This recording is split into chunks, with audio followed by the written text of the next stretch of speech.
Buongiorno a tutti ragazzi, oggi qui ho il piacere di presentarvi un ospite veramente molto importante, una leggenda di questo sport, ovvero Lee Priest. Lee, thank you for coming here. Thank you. I really appreciate it.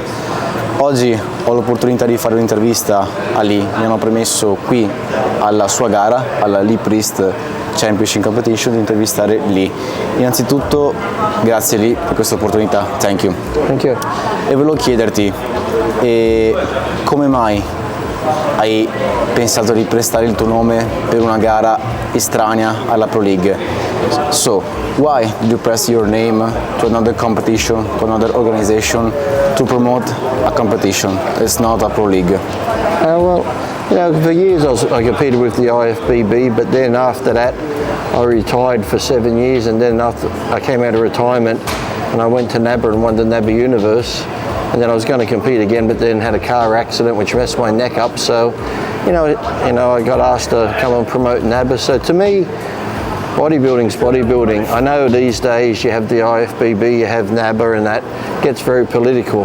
But you know, if you're an amateur bodybuilder, and generally people that go to the gym, all they want to do is train, they want to compete, so there shouldn't be any politics involved. So if somebody was going to compete in NABBA this weekend and they're in shape, let them compete.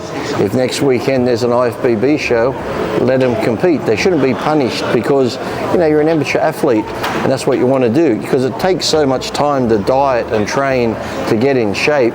So there's a couple of shows, why can't you do it? And the thing is, it's like some organizations say you have to be only with us, but why? The thing is, it's like if you put on a good show, if NABBA puts on a good show, the competitors will go there. If the other organization puts on a good show, people will go there. So I just don't like when there's politics involved and they threaten athletes, because it's like, you know, athletes just want to compete and have fun, and that's how it should be. Yeah, and also they want to pay in the right way. They also want to receive the right money, and they don't want to treat they like an animal. They are person. And the thing that, you know, it's like when I used to stand up for the athletes, you know, it sometimes annoys me because, you know, the athletes, you know, promoters have to make money, I understand that, but yet the promoters have to understand too, why threaten the athlete? Because without the athlete there is no contest. So let's just say people come here today and they compete in NABBA. Next week they go to IFBB, and the IFBB says, listen, all you people can't do NABBA anymore. It's unfair. If all those athletes just stood up and walked out the room, what can they do? The IFBB, NABBA, they need the athletes, so it's just be fair, treat them with respect, it's give and take. So Yeah. So one thing I always appreciate of your personality, your character, is honest. You are always say what you think. You don't are mind blowing by other people say other things that you don't think. You always say what you really think. So why are you one of the only honest in this sport? I think it comes back from when I was little, because when I was young once I lied to my mother. You know, and back then I got the belt, I got the wooden spoon, and my mother said, never lie, no matter what you do. So I've always been that way. No matter what anybody asks me, I always answer the question. And sometimes, you know, I'll do interviews where I'll talk about training. I might have talked about drug use back in the day. I might have talked about my sex life. And my mum's like, well, now I told you to be honest, but maybe not that honest. But I've always figured, look, if I tell the truth, you know, that way no one can ever be, because, you know, sometimes people go, oh, I'm going to tell people you did this. I'm like, I've already told them. So I just think I've always been that type of person where I am who I am. If you like me, you like me. If you don't, you don't. It's like, you know, you'll have certain people where, like, say you had a group of people over here. For me to go over here, they'll act different to fit in here. And then when they go over here, they act different again. And let's just say I'm your friend. I go over here and they're like, oh, he's an asshole. And I go, yeah, he's an asshole. I'm not like that. If I'm your friend and I go over there and they don't like you, I'm like, well, I like him, he's done nothing to me. So I think if people just be themselves, the right people are going to like you, and the ones that don't, they don't matter. So and when you be honest, you don't have to be rude, you don't have to be whatever, but just to be honest, just be truthful about stuff. You know? So another thing that people are complaining is the modern bodybuilding then and now is different. You compete also in the 90s and the 20s. Do you think there is a difference between now and maybe, let's just say, 20 or 30 years ago in bodybuilding? Well, I think we trained. I know guys train hard today, but back then I think you trained a little bit harder because there was no YouTube, there was no Instagram. To make money, you had to train hard to get a supplement contract, or you had to train and be the best to get into magazines. You know, we didn't have mobile phones, so you go to the gym, and when you went to the gym, that's what you focused on. And I argue with people now, it's like, look, if you go to the gym now, yeah, if you have your phone while doing cardio, that's good. But then people go, well, when I'm training, I like to listen to music. Like, to me, it's like, just go train. There's music in the gym, but you should be that focused. You don't even pay attention, because I've always said, I've seen people, you know, they go to do an exercise and they might squat heavy, so they're like, hold on, let me pick a song. But as they're picking a song, they go, oh, hold on, I got 5 messages. They lost the concentration. Yeah, and then they start reading the message, and let's just say the message is from your girlfriend. Like, fuck there. So now your whole mind is out there. Like I said, if you're a doctor or you're somebody who's on call for emergency, okay, have your phone. But, you know, if you can't go an hour or two without your phone just to train, it's like any other sport. You wouldn't see a boxer sparring and then in between rounds, let me check my phone. It's like Facebook, Instagram, it's all going to be there. Just do your training and then go on and then internet. Do your things on your own. Another thing that you complaining, I saw a podcast with Dave or Milos, I don't remember exactly. You talk about the new categories. That there are too much categories in modern bodybuilding. So obviously promoter need to make more money, but there is a limit. Yeah, I think there's a limit. Like, to me, I don't think there should be a 212, you know, because we're just... Another thing, you were one of the shortest guy in the 90s. And I never had 212. And that's the thing, Labrada never did it, Danny Padilla. If you're good enough, you can make it. And some people go, well, if there's no 212, a lot of guys would quit. And I'm like, look, if you love bodybuilding, you're not going to quit because there's no 212. What you do is you just train harder because you know you've got to compete against the taller guys. And now it's almost like we're sort of, I wouldn't say we're dumbing it down, but it's almost like if you don't fit in this category, we'll make you a category. It's like with classic. The judges, I blame the judges for that, because, you know, as guys got bigger and bigger and the stomachs got bigger, they're like, oh, we better make another class and bring it back down. It was like, you didn't need to do that. You could have just kept the open class, but if guys got big stomachs, don't give them first place. Penalise.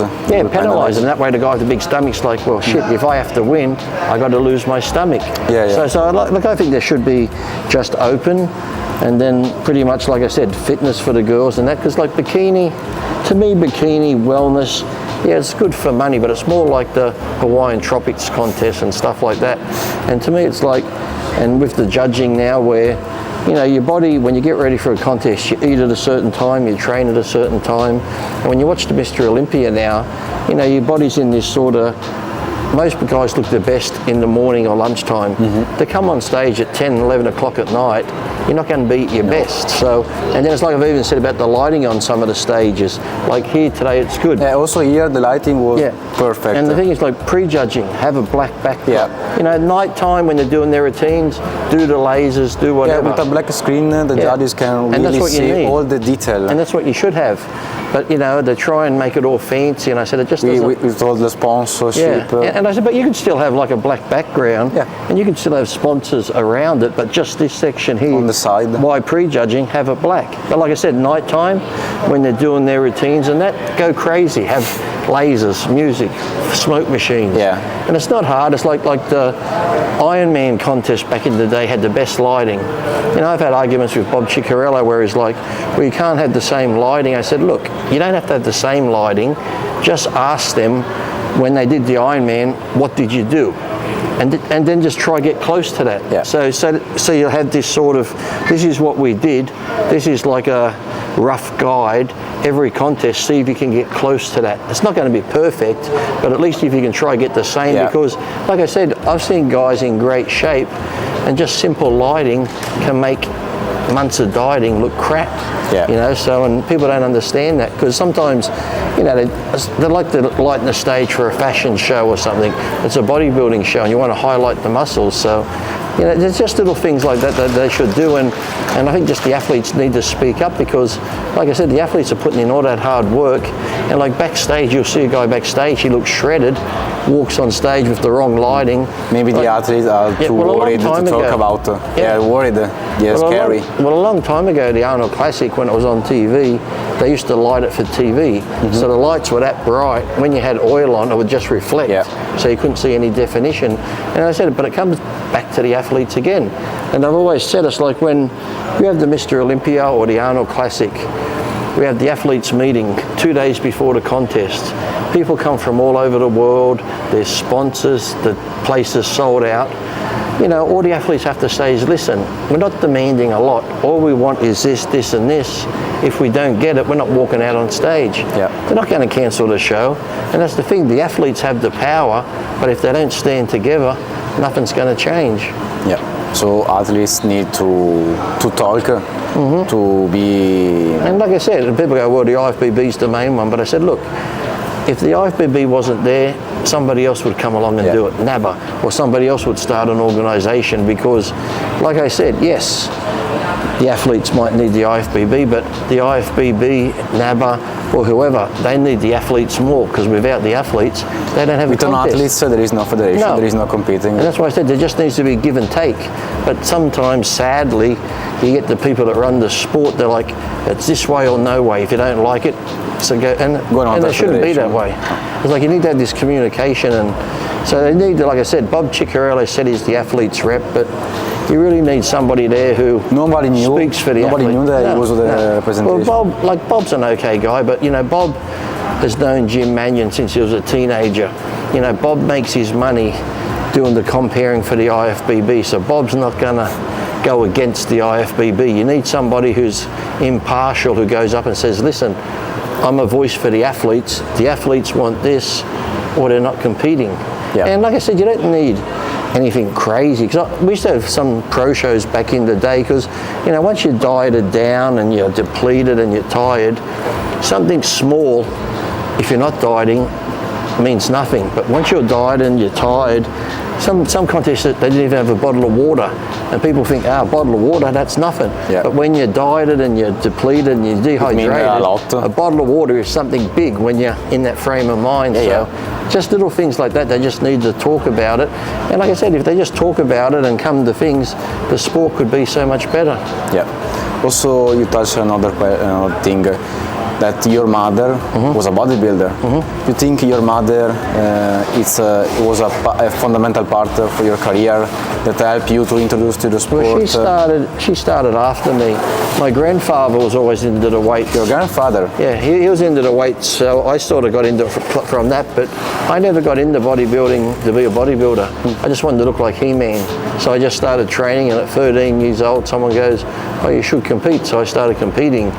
So I competed from the age of 13 to 17, and my mother, she's like me, she likes food, so she was a little bit heavy, and she just came to me one day, she's like, if I ever get in shape, will you compete with me? And I went, oh yeah, you get in shape, I'll do it, you know, because I'm thinking, I don't want to be seen on stage with my mum. But 8 months later, she got in shape, and we were the first mother and son in the world to compete together and win a title together. Yeah, I saw the video with your mum. Yeah, so she did it for like 2 years, but then she just retired. She quit. I always said she was the smarter one. So. Okay, so Lee, I want to thank you for this quick interview. I really appreciate it. For me, it's an honor. Because I always see you on the TV, on the big screen, but never in person. So always talk to you. Always on YouTube, swearing and saying stuff. And not really. So, but talk to you in person.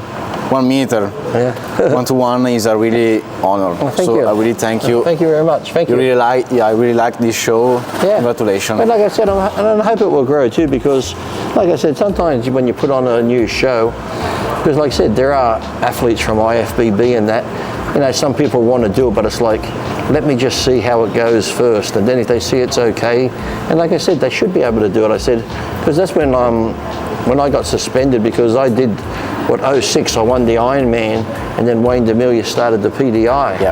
And I'm like, well, I'm in shape. There's no IFBB show. I'm in shape. That's what I do for a living. In my contract, it says I'm an independent contractor. So I figured I'll do this show, make some extra money. It's not affecting anyone else. So I did it, and then I got suspended, and that shouldn't happen. Like, I could understand if we sign a contract with the IFBB, the FBB will pay and if you. the IFBB pays you every year, that's different. But they not pay you. No, but we pay You are them. paying the FBB. Yeah, so it's just, I don't get that. It's like, and like I said too, if you want to be Mr. Olympia, if you want to do that, you're going to go to them anyway. But it's like, just let people compete where they want to compete. Let them have fun. And like I said, if you put on a good show, they're going to come no matter what. But you shouldn't have to threaten them to do it. Or I remember even back in the day when I was suspended, they wouldn't even let me go into an IFBB show and watch it. I had friends that would compete. You can't even watch them. They wouldn't even let me in the door. So it was like, I'm thinking, how stupid's that? It's like, you know. Yeah, like you did some criminal stuff, but you did nothing wrong. Yeah, no, I did nothing wrong. It's like even in Australia. Tony Doherty ran the IFBB in Australia. I'd known him since I was a teenager, and once I got suspended, I couldn't even go to an expo. He wouldn't let me in the expo. And then it was like, a few years back when Raphael and the IFBB split. Yeah. You know, Tony called. I'm like, oh, Tony. He calls me up. He's like, Lee, you know, I just want you to know we've gone separate ways. If you ever want to come to my show, you can. I'm like, well, why couldn't I come before? He's like, well, you understand. I said, I don't understand. I said, we've been friends since I was a young kid. He's like, well, the IFBB. I said, okay. I said, the IFBB, I said, you've known me since I was a teenager. You haven't even sent me a message in 7 years. I said, if you sent me a text message, how would the IFBB know? So I just don't like when people control things like that, because like I said, without the athletes, there is no sport, and that goes for anything. So it's just crazy. So I just wish that whoever it is, NABA, IFBB, whatever, would just, you know, sit down and listen to the athletes. I hope in the future. And like I said, and you don't have to be demanding, but, you know, just give and take, listen, and just like I said, if you listen and you can talk about stuff, it's only going to make the sport better for everybody. Yeah, I hope in the future we will have more competition like this with you and many more legends from the past. Yeah. So I really thank you for this interview. Oh, thank you. Grazie ragazzi per avermi seguito e ci vediamo alla prossima puntata.